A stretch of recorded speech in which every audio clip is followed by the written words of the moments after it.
Fans. Oh. The world's best retailer for all fans, box fans, ceiling fans, industrial fans. We got it all here at OnlyFans.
Hey gang, welcome back to the channel. I'm your host, the Talking Neck Gator. Today we have a piece of weaponry that is moon rock rare. It's going to be a side-folding East German AK-74.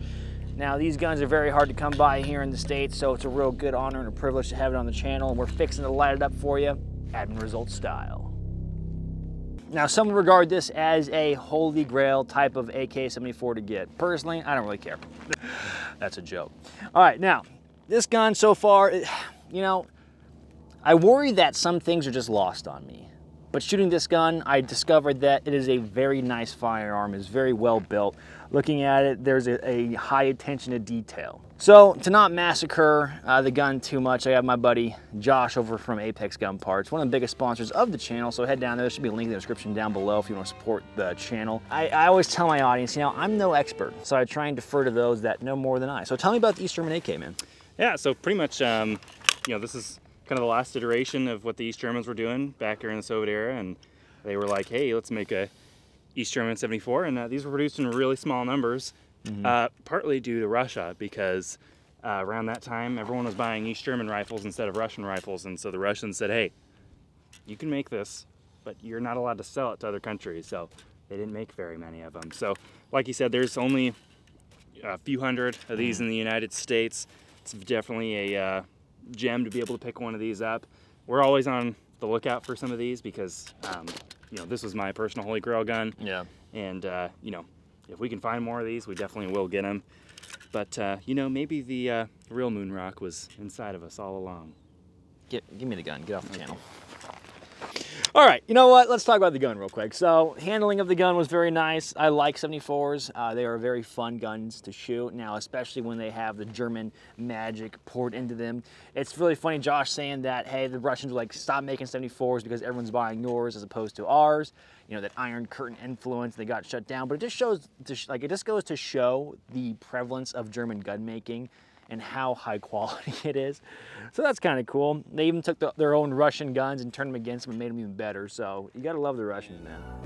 I mean, you gotta love the Germans. So prepare yourself to get sticky.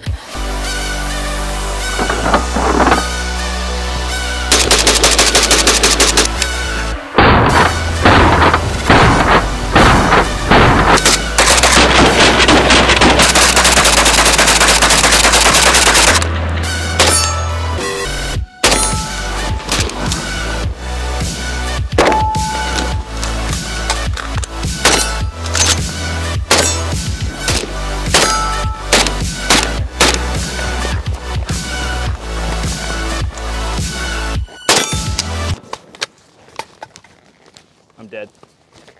I'm so dead.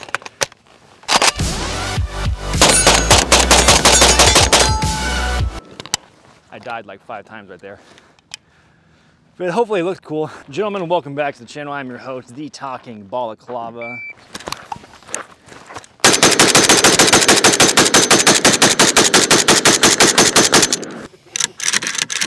All right. Gentlemen, welcome back to the channel. I'm your host, the Talking Neck Gator. Today we're going over a little Balkan War special. We got some Yugos, got some East German AKMs, and then an 80% AKM. Now,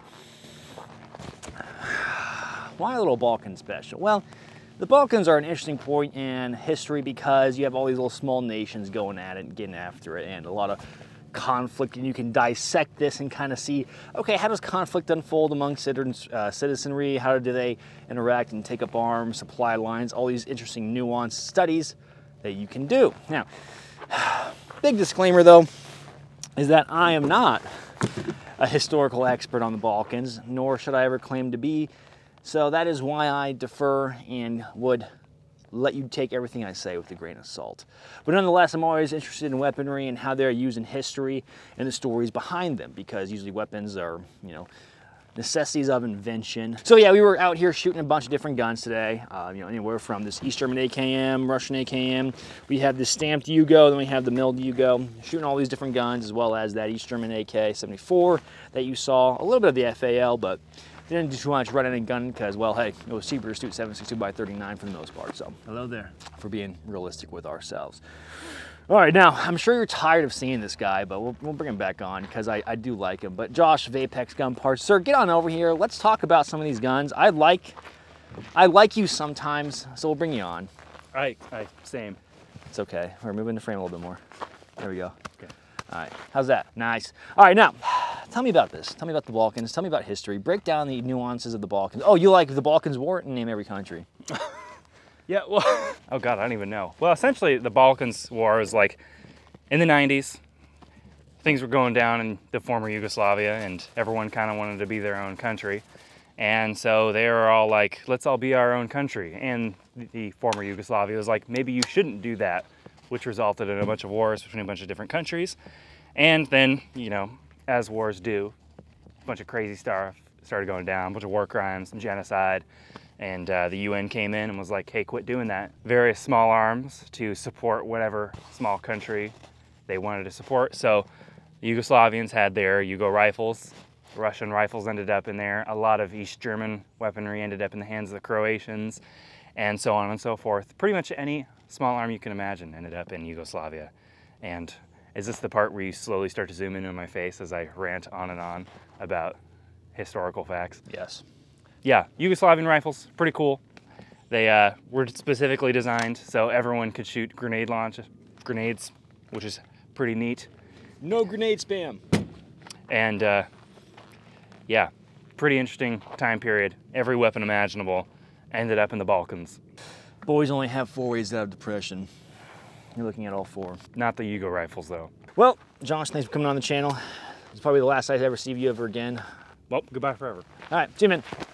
Gentlemen, hey, if you enjoyed this video, feel free to like and subscribe. Leave a comment in the comment section down below. Your comments are a sacrifice to the algorithm god, a god of which who likes YouTube and Yugoslavian rifles. If you want to support the channel in any way, shape, or form, Patreon is an excellent way to support the channel, as well as merchandise. I sell merchandise on the website. As always, gentlemen, stay easy, stay breezy, stay cover girl.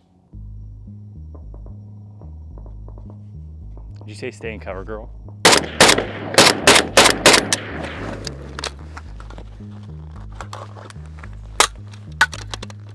Oh God, not this mag. As always, gentlemen, stay easy, stay breezy. I will catch you all on the flip. Dang it.